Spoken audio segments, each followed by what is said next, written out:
Let me remind all the participants to mute their devices during the presentation. If you have any queries, you can ask it at the end of the session. So with this, let me invite Dr. Shivigaran to take over the session. Thank you. Good afternoon, and thank you, Dr. Anand, Binay Anand, and the principal and the management for giving us the opportunity to interact with you all. It is my first virtual visit to Kerala. I mean, I've been physically visiting Kerala for quite some time because I was in Coimbatore, and it is very surprising that I am talking about women entrepreneurship to Kerala, because when I was working with a lot of startups, and I am also part of several committees to screen good ideas. A lot of ideas have come from girls from small towns in Kerala. So it would not be very surprising to for you to know. And a couple of my friends from Wayanad district are by themselves are entrepreneurs who happen to be women. Like, they are working with different estates and spices and few other things. But as it may be, today I would divide my session into like 2-3 parts. First part, I will be giving some awesome examples about how women from different diversified backgrounds, economically diversified, geographically diversified, how they have started entrepreneurship on their own, identifying the local resources and the appropriate market. Second part of my talk will give you a glimpse about the kind of funding, the kind of support system that is available with government or otherwise for the women to come forward and start their own enterprises. In case of any technical glitch, if there is a delay in what I'm saying and what you're hearing, please let me know. Okay. So is there a way I can share my screen? Can you enable my screen sharing option?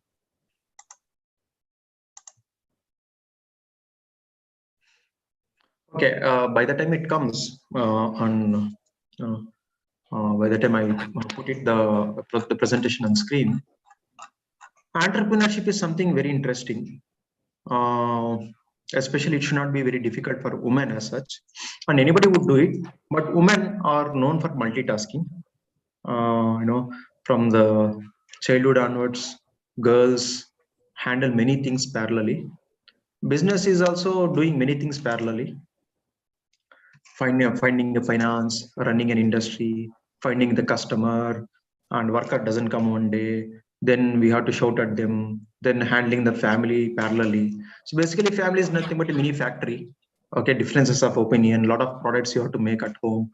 Of course there is no money there, you are not paid for that, but otherwise that itself is an entrepreneurship.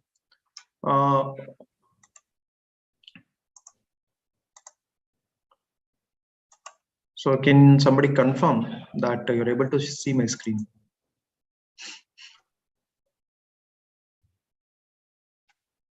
It's visible. I hope it's visible. Mine. Okay, super. Thank you. So this is what I was asked to talk. Binay told me, micro-entrepreneurship and women enterprises is what we need to talk. No, there are two keywords here: micro-entrepreneurship and women enterprises. So why we are talking about micro and women? Because if you see India historically, India and China had occupied more than 50% of the world's GDP. More than 50% of the world's GDP. In that, India occupied around 24%, China occupied 26%. Though culturally little different, India and China, then, geographically different, we had a lot of shared values. One of that is enterprise development. Every family was an enterprise. So grandfather used to teach grandson and grandson used to teach the son, and it used to follow. and each generation they would add something new to that particular trade. So it could be a trade, it could be manufacturing. So a lot of products were being manufactured in India and exported. So that's how India became very strong country with 24% GDP.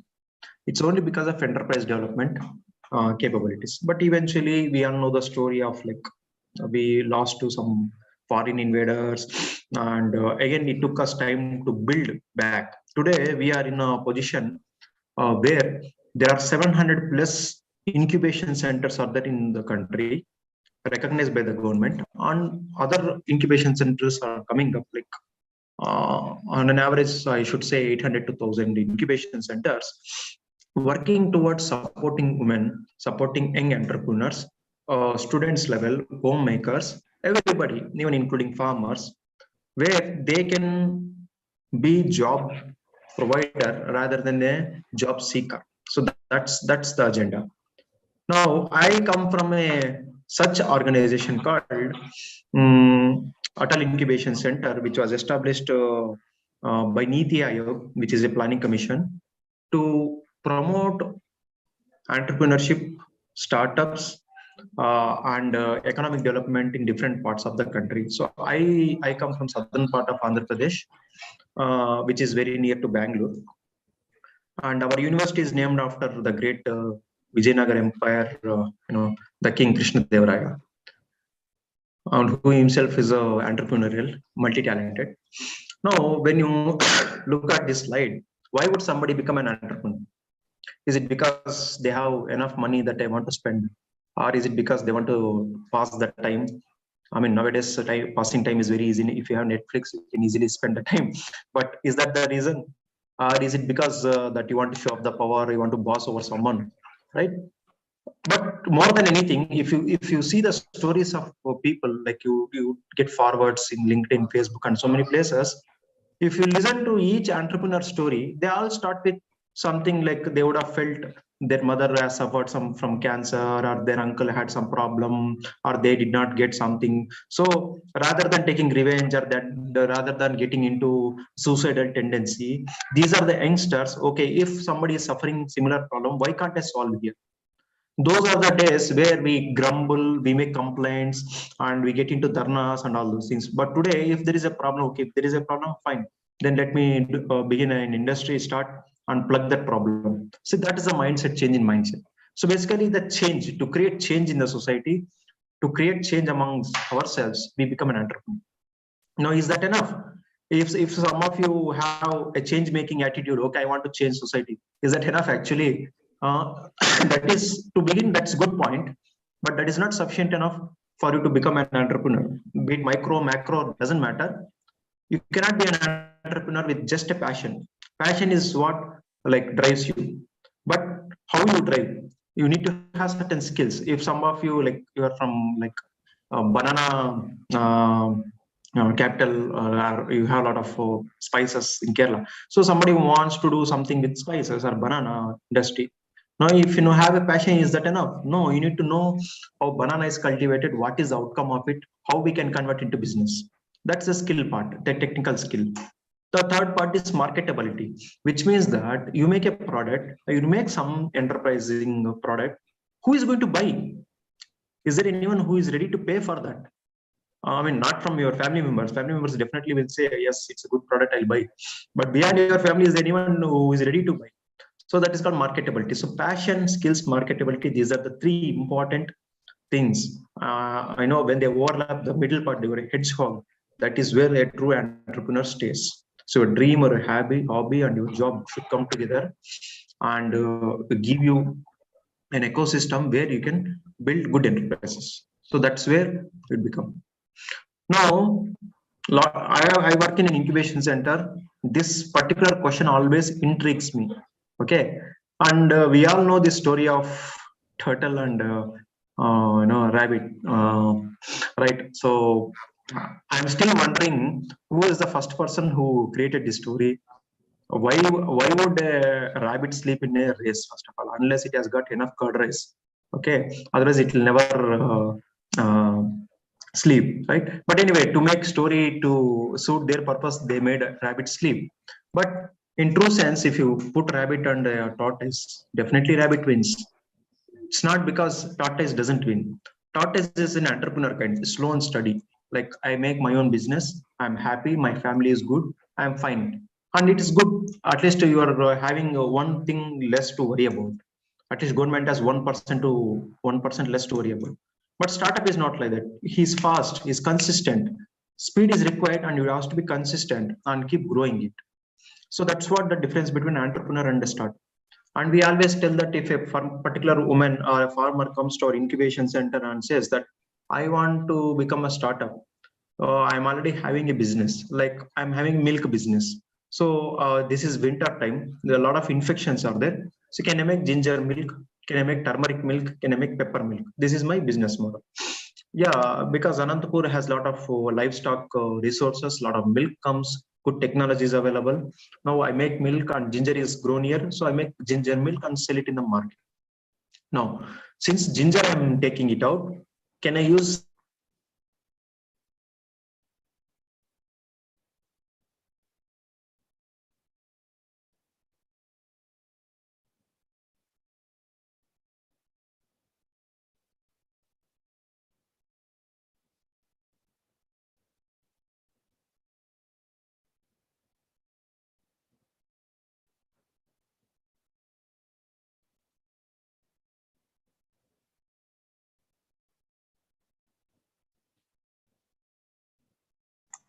hello? Yeah, I believe we lost somewhere. Okay. I was talking to you about the milk business. So if there is a small enterprise, can we add a little bit of technology rather than selling the plain milk? Can I add little ginger, little turmeric, and create a good, healthy, nutritious milk to people, especially during winters, and decrease their infection? So this is what entrepreneurship means. Selling milk is one way, okay, and packing is another way. Adding certain herbs to that is different way. In each step, you are making customer more convenient a product, adding value to the customer's life. So that's how an incremental innovation you bring in what you do. A simple herbs you can introduce into the milk and provide to the customer. That's called incremental innovation. Now, micro enterprises sometimes can also become radical innovation. It means out of the blue, you can think. There's one girl here. She's trying to make shoes, shoes from mushrooms. Okay, Kerala known for mushrooms again. A lot of mushrooms are cultivated. Now, once the mushroom is cultivated, you eat, and some of that portion, the down portion, you discard it. Now, here is the girl from our place. She's trying to grow mushrooms in the form of a silk, like a thread she grows and weaves them and converts them into canvas shoes. So that is a radical. Nobody would have thought that you can make a textile from mushrooms, right? So that is called radical innovations. And I have given a small example here. 1920s, when a lot of cars were coming on the roads, they didn't know how to manage cars. They never knew that how to manage, because for the first time they are seeing cars on the roads, and which should go left, which should go right, and a lot of accidents used to happen. So they introduced something called traffic lights. Now traffic lights are everywhere. It makes, I mean, we see it's an obvious thing, but when it was first invented, it was something radical.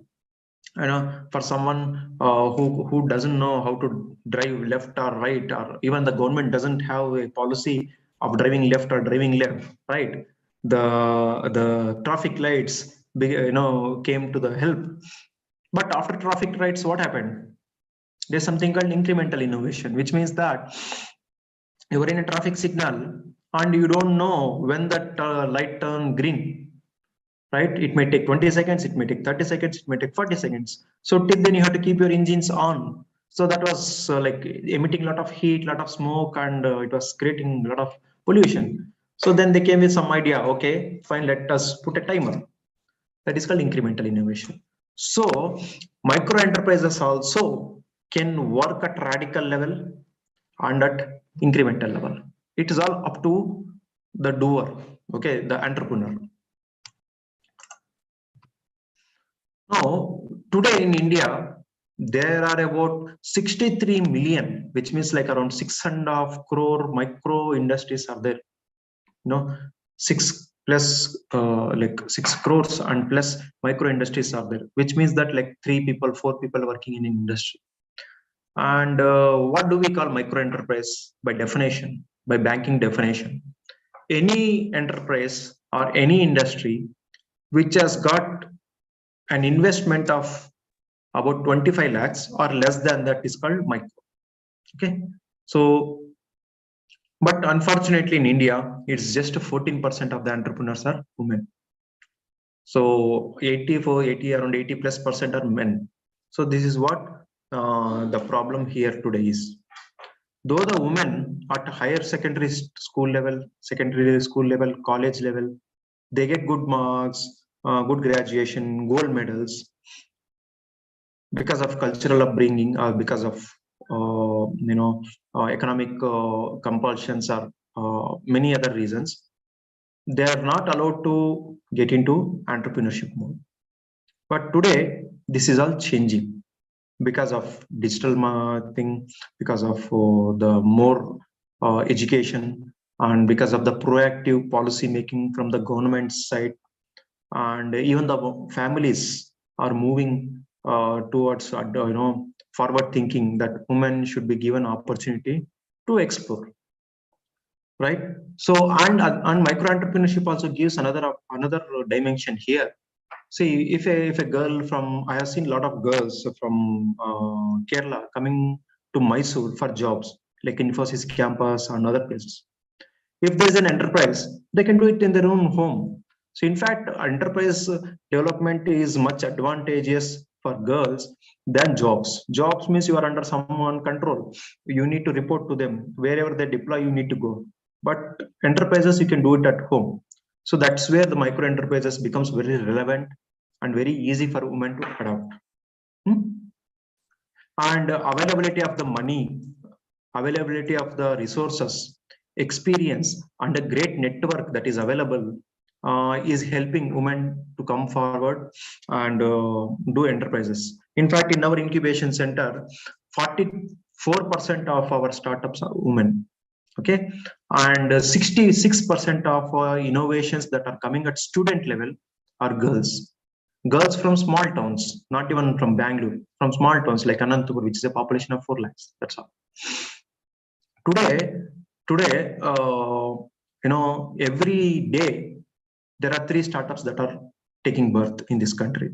Once upon a time, we used to say that in India, every second 3 children are born. Today, the narration is different. Every day, 3 startups are born, and in that, at least one of them are women. Okay, so that is the power of startup ecosystem, and every startup is able to create at least 11 jobs in the country. A woman, a girl, can create jobs for her own friends in the village. Okay, now this is the background in which we are today talking about. Now I'll give you some stories about women. So this is from the northmost part of country, Ladakh. Okay, and here the girls have developed a small greenhouse where they are cultivating vegetables. Cultivation of vegetables may not be a great science for us, but in place like Ladakh, where 9 months you get only the snow, you don't even get water, and you don't have sufficient oxygen, people are able to cultivate vegetables.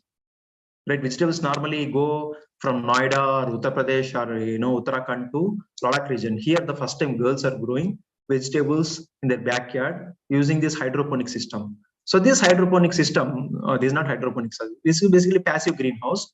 This greenhouse was developed by DRDO lab. Okay, so see how a government institute or government lab is supporting girls in building their lives. Okay, here is a woman who is harvesting cucumber. Okay, so that's what, anything can be grown anywhere today. You may not believe, in Anantapur, 8 to 9 months the temperature goes above 35 degrees, and peak summers it goes to 45, 46, and women are able to cultivate strawberries. Okay, And here is another lady. During COVID, she was not allowed to go out, of course, because of age factor. So she didn't know what to do. But whenever the relatives come to her home, they used to appreciate her tea. आपका मसाला चाय बहुत अच्छा है. So कैसे करते हैं आप लोग? Like that, people are complimenting. Then her son got an idea. If everybody is complimenting this particular tea, why can't we start doing small packets and sell it? At the age of 79, this Dadi started her business. Okay, that is called KT Chai Masala. Okay, Kokila and Tushar. Tushar is her son, Chai Masala. You see, if somebody needs, you think that you need a particular age to start, here is a lady. Okay. Then here is another example. Okay, Malsawmi is from Mizoram, and Mizoram is known for their exotic culture and their bright colors of dresses. So she started this business and provided employment for 63 women. So her business is very simple. This is called pawn, P-U-A-N, pawn. So this pawn is nothing but, like, we call it stoles, we call it shawls, but they use it to use it like a lungi, but like a skirt, and very vibrant colors. And they use sheep wool, yak wool, and other materials there. And it is very quite popular in northeastern regions, Delhi and such places where there is a lot of winters. Now, when she realized that this particular paw is very famous, but not many people are know about that. So she started employing women in the villages. So you don't need machines. If you see the second photo, see that woman, tying that threads to the ropes to this window and using this couple of sticks and doing it. So you don't need a machine for that. You can do it at home. And every traditional state, every district in India has its own unique culinary things and unique dressing sense. So she tapped that resources and started her company. She is able to export this material to different parts of the world. So basically, she is a graduate from I think Indraprastha University, Delhi. And after graduation, she went back to her village and started identifying this particular opportunity and exporting it. Today, export is not at all a big problem. Very easily, one can export anything from anywhere. That's what, we rise by lifting others. That is the beauty of entrepreneurship. And nothing wrong in doing job, but entrepreneurship is something very, very sacred. Somebody says, no, there's a saying, you give a fish to a man, you feed him for a day, but if you teach him how to fish, you feed him for life. So that's what entrepreneurship means. She has created, she's feeding 63 families. So that's power. Now here, it's from your own state. I don't know how many of you know this story. She is working in a corporate sector, and she was missing her home food. Whenever she comes home and asks her grandmother to cook, banginka chutney or appam or some other such materials, they were using this traditional cookware, and her friends used to like this food very much. So then she realized the traditional cookware had to be not just about the ingredients.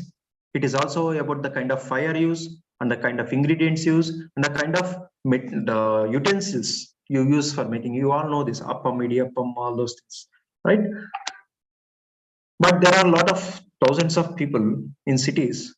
Either they would have migrated from towns and villages, but they will be missing their traditional food, or there is a new generation of population who would like to experience different kinds of foods. Now, every time I cannot have padus here, so it's better to have padu maker at my home, or a padu, tawa. So that's better. So what she did, Kavya, she started, documenting and cataloging all kinds of traditional cookware from Kerala, Tamil Nadu, Karnataka, Northeast, every state. And she created a catalog on her website and she started selling it. Simple. There's no innovation here. She understood people like traditional food. To make traditional food, we need traditional cookware. Where do you get the traditional cookware? She went to different parts of the country, started collecting it. That's it. So she integrated all these traditional cookware manufacturers on her website. So whoever wants to place order, they can go to their website, place order. So that's even see within our around us, you see a lot of business opportunities. And here is another story from Gobi Chettipalayam. If anybody is from Tamil Nadu, it's a small town near Erode region. This girl's mother passed away because of a skin infection. Okay, not because of skin infection directly. It's because of skin infection. She was advised a lot of steroids. So when she took so many steroids, that her kidney gave away, and she passed away. Then this lady, Krutika Kumaran, she realized that a lot of such women will be suffering like skin infections. What we should do? Then she found out somewhere that goat milk is good for skin. Then she enrolled herself in a course called Natural Cosmetology course and started Vilva store in Chennai and Coimbatore. And she makes all these products from the milk she gets from her own farm. She has got a lot of sheep and goat. She collects milk from that and does that. See how when there is a disaster at home, when there is a constraints or when there is setbacks at home, these people don't sit back. Okay, if my mother has suffered, I don't want others' mother to suffer. Let me do something about it. She researched on that, started a company. Okay, so that's what it is. And here, young girls like yourselves who are studying in colleges, these girls are from Assam. So Assam is also water-rich state with a lot of lakes, lagoons, rivers, Brahmaputra. But unfortunately, there is a plant called water hyacinth. Even I have seen this particular plant in Kerala, where there is a lot of river and a lot of eutrophication and pollution. It's called Icarnia in scientifically, but in layman's language, it's called water hyacinth.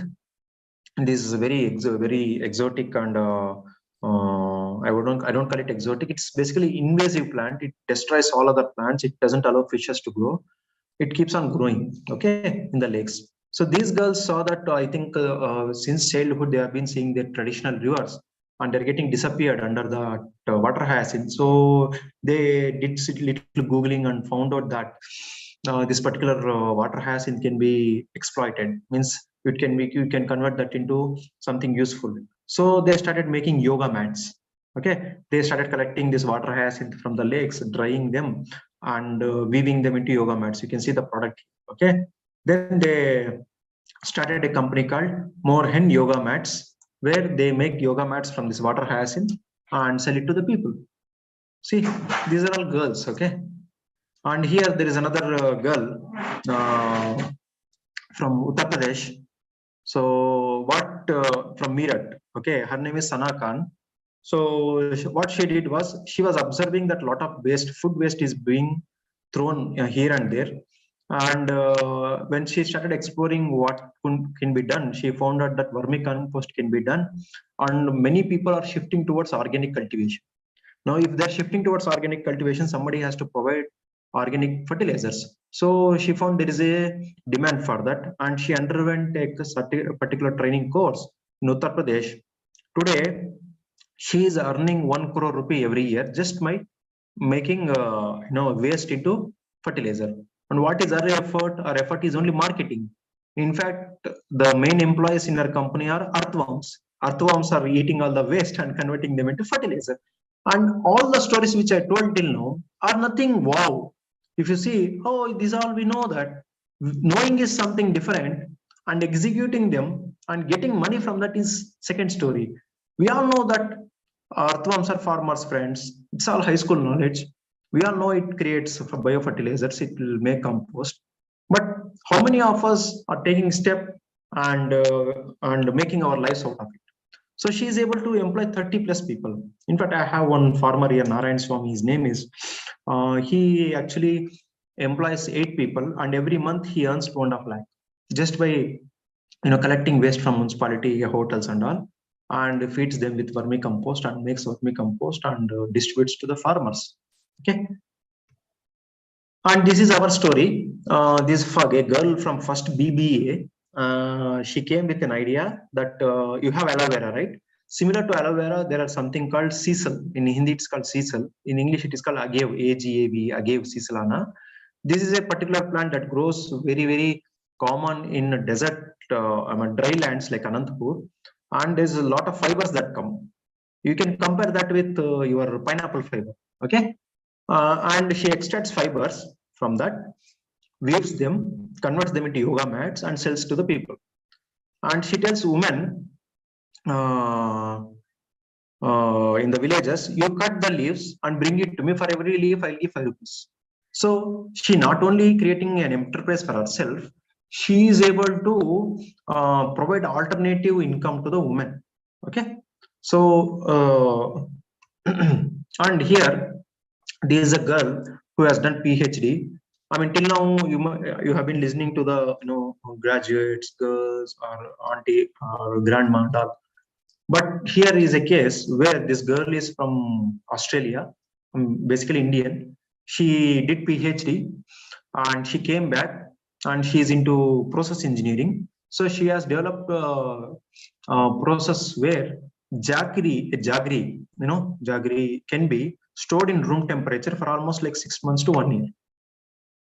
Now she raised investment from the government. We helped her to get a loan of 5 lakhs, a grant of 5 lakhs, then another additional loan of around 30 lakhs.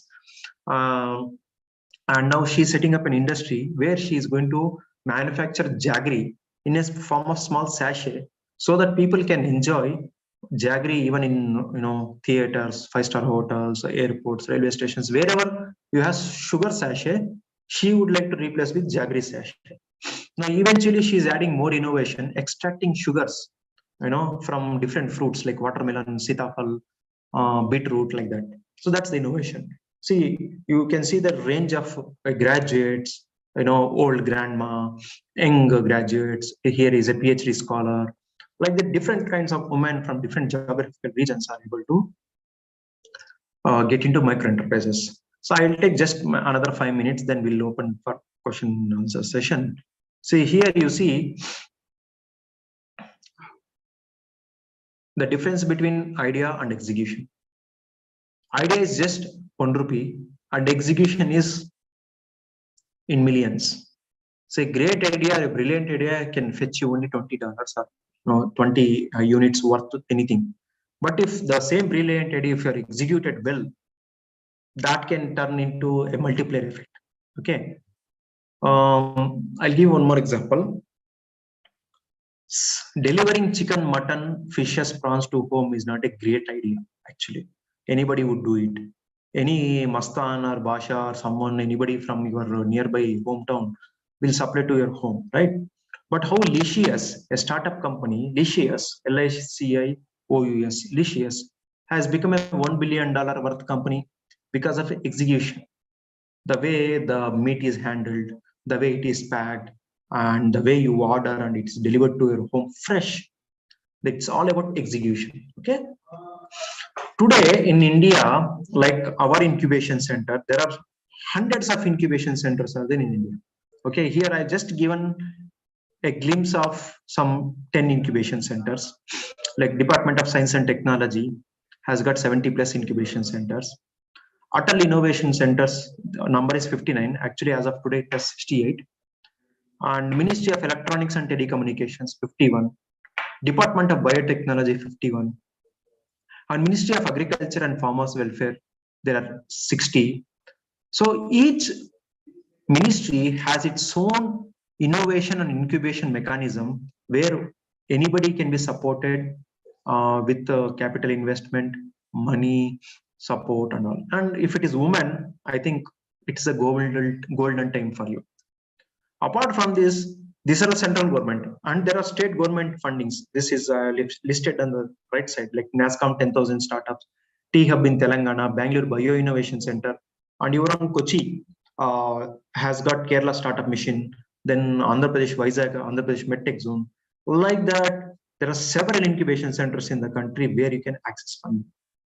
And since you are from degree college, and this is one example, you can look at Biotechnology Industry Research Assistance Council. It's called BIRAC. Here, from students level, you don't have to be a startup. Even at graduation level, like first BSc, second BSc, BCom, anybody can apply for funding. Okay, if your idea has innovation in life science includes healthcare, food, microbiology, anything, or if your industry is in life science, you can apply for any of these grants. Okay, and due to paucity of time, I cannot give you all the details, but I can share this. Now here, Ministry of Agriculture is giving grants to students up to 5 lakhs. So any of you can apply. Like say some of you want to convert jackfruit. Jackfruit is widely available.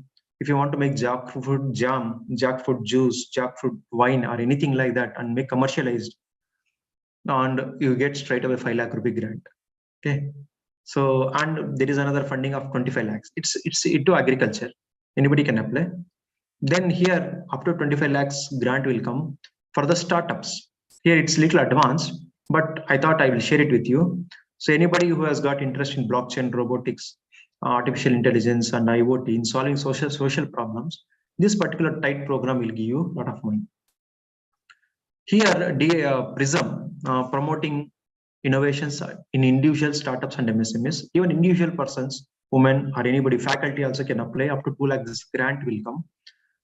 If you can have some solutions in clean energy, wealth, waste to wealth, affordable healthcare, women health, something like that. Okay.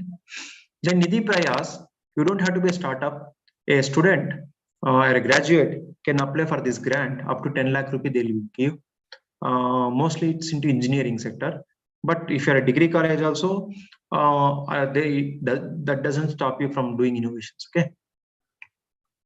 Now, finally, our aim here is to reverse the talent migration by creating entrepreneurial ecosystem to boost local economy. At the end of the day, if any state or any country wants to grow, people have to be busy, people have to create wealth, people have to be industrious.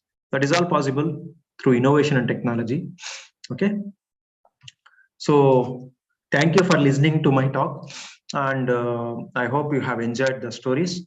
Now I will give the proceedings to you.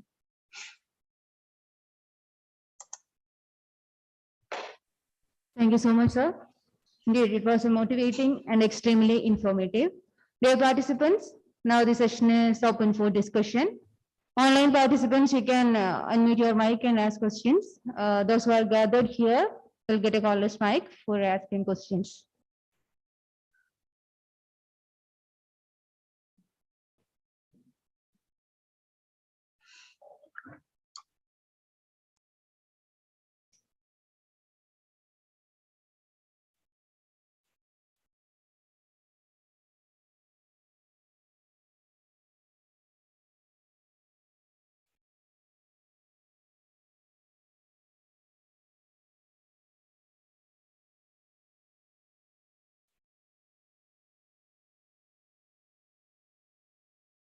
Those who have any doubt can ask questions now. Online participants, please unmute your mic and ask questions, or post your queries in chat box.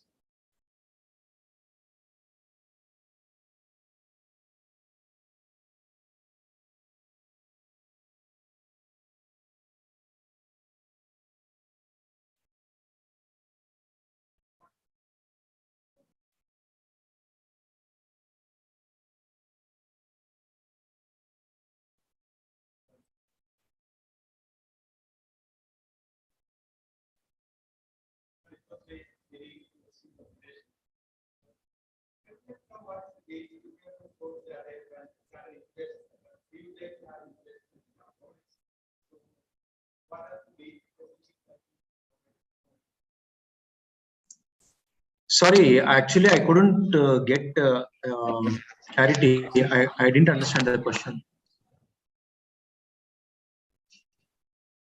Sir, we would like to start an incubation center in our college. So what are the basic facilities that need to be provided for an incubation center? And is there any procedure of registration and all? See, there are two things here, Mr. I didn't get your name, sir. Incubation center is basically an ecosystem. It is not a building or anything. It's good to have building if you want, but basically it is a network of expertise. Okay, if some student comes to you with an idea, you should have enough understanding about whether this particular idea really works in commercial space or not. And for that, what you need to have is a network of knowledge and experts. The core of any incubation center is a core team, a CEO or a manager, and network of mentors. See, in our incubation center, I'm not an expert in energy, but I'm able to support startups in energy because I have some experts from different backgrounds who can support our startups in understanding their idea, supporting them, getting the investments. Okay, so this is what you need to set up an incubation center in cracks. But coming to the legal and compliance part of it, an incubation center has to be an independent body. Like I am from life sciences, so I'll give a life science example. It should be like mitochondria in an animal cell. It has to be an independent body. It cannot be a part of your education institute. It has to be it should be inside the institute, but it should work independently, where it should work like a corporate sector. Students should be allowed to come and share their ideas, and you should run programs where to motivate students. And on top of that, you should have a policy for the college. Now in Andhra Pradesh, we have something called autonomous colleges. Okay, autonomous or deemed universities. So these universities and autonomous colleges can frame their own rules and regulations. So you need to have policy in frame, first of all, to guide an incubation center, and you need to have full-time faculty, full-time members to run the incubation center. If you think that a faculty can run, running IISc is possible with the faculty, but running an incubation center, you need to have a separate team who has got experience in that. Okay, and each state has its own support system how to build an incubation center. But if you want us to help, there is a possibility. I have been helping setting up incubation centers in across Andhra Pradesh. But when it comes to Kerala, either I can connect you to the right people.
Let's wait a few minutes. Sometimes. Sorry about that. I'm back. I hope I have given some clarity about the previous question.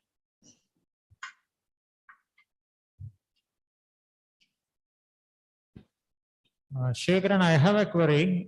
In startup, usually you are trying out something new, right? And there is always a risk of failure. So what's the typical success rate among Indian startups? 7%.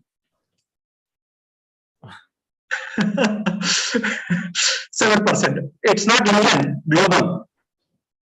Which means that if I take 100 people, 7 is a success rate. When I say success, it's again subjective.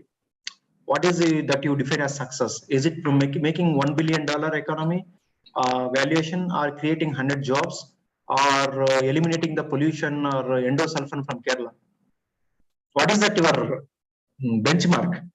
Based on that, you can define success. But on an average, when I say it is only about investment, like when you start an idea with certain valuation and want to build a company, profitable company, it is going anywhere between 7-8%. So if you take a financial grant from government agencies and if you're not able to make profit, will you have any financial liabilities? It is, there are two kinds. One, if it is a grant. Now, what I spoke, some of them are grants, like Rashtriya Krishi Vigyan Yojana, which is under Ministry of Agriculture, are giving grants of 5 lakhs to the startup. When it is a grant, it's like a gift. You can take it, use it for your business, run it. If you are fail, you fail. It's taken.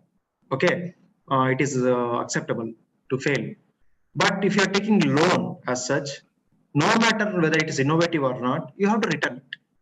There is no way, because the instrument of loan has nothing to do with startup. It is with the bank.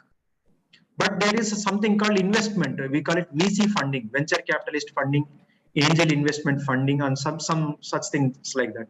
Those people invest in your company based on the equity. Equity means they put some 50 lakhs in your company, 20 lakhs in your company, listening to your whatever idea you have told, and they see the potential in that idea. They may invest like 20 lakhs, and they may not ask anything in return other than equity. Equity means a certain share, like 5%, 10% share in the company. And share has a value when the company runs. If company fails, share is also gone. So investor know this problem. But since innovative startups are high growth rate, like they have a potential of giving returns up to 100x, 200x in a year or 2 years. Whatever loss they make in 5-6 companies, they might recover in another 2-3 companies. So all three kinds of investment instruments are different. So you have to choose appropriately. If it is too innovative, too risky, don't get into loan business. Okay, try to get an investment or try to get a grant from the government. If it is a typical like soda making, chicken making, or noodles making, or something like food processing, which is already known business, straight away get the loan, where the chances of failure is minimum unless you deliberately want to do it. Any other questions? Okay. Thank you, everyone, and thank you, sir. So without consuming any time, let me call upon Dr. Sajjo Jose, President, IISc, St. Joseph's College, Irinalakuda, for vote of thanks. Well, let me directly enter into the task entrusted to me. It seems to be a great opportunity for all of us to attend the first of its kind of the programs initiated by IISc, Institutions Innovation Council's program. And this is one of the activities that we have undertaken from the central government, Ministry of Education. And I'm very proud to say that there are many innovation ambassadors amidst our own St. Joseph's fraternity. So let me directly enter into the task of offering gratitude to all those people who have been part and parcel of the whole program today. First of all, let me give my gratitude, express my gratitude to the resource person of the day, the eminent resource person, Dr. Shivakaran MS, the Chief Executive Officer of Adult Incubation Center from Sri Krishna Deva Varaya University at Andhra Pradesh. So what is most striking to me from the talk that he has provided to us is a number of references to success stories of women who are entrepreneurs. And he has also very practically shown to us the number of government opportunities, especially funding opportunities available to each one of us. So there is a great scope in enabling, in activating those facilities to our campus community, and ultimately it reaches to the benefit of the students in our campus. So with great gratitude, let me extend my heartfelt thanks to the resource person of the day. On behalf of everyone gathered here, thank you very much, sir, for giving us the opportunity to listen to your talk. Let me also thank all other organizers. First of all, the principal, who was always very supportive to the conduct of the program. Let me thank Dr. Sister Asha Teres, our principal, for helping us to organize the event. I also thank the vice principals of the college, and also the many IIC ambassadors who actually took the role in organizing the first program. And this has been quite a blended program. We are all of us are sitting together here and attending an online session. So this is the first of its kind that we've been doing it in our campus. So I thank all the IIC ambassadors for organizing the event. I also thank IEDC, Entrepreneurship Development Council in our college. It has been under whose coordination and collaboration we have undertaken this task. And I do thank in a very special way Dr. Binoy Anand, who actually took initiative to bring the resource person of the day to the whole campus. And we've been quite lucky to listen to the talk here. I thank Dr. Binoy Anand. Also, IQAC coordinator, Dr. Nigel George, who has been trying to activate the whole IIC council in our campus. I also do thank the technical experts, Mr. Sharon Jose, as well as Jaswin, under whose help we've been witnessing the event today. Thank you all for giving us this opportunity. Last but not the least, I do thank all the participants without whose presence this could not have been taken place. So I thank you all for your patient listening and collaboration. Thank you. Thank you all once again. Thank you for the opportunity. So we have come to the end of our webinar. I would like to thank everyone who made this meeting possible. Think big, start small. And when you want something, all the universe conspires in helping you to achieve it. Thank you.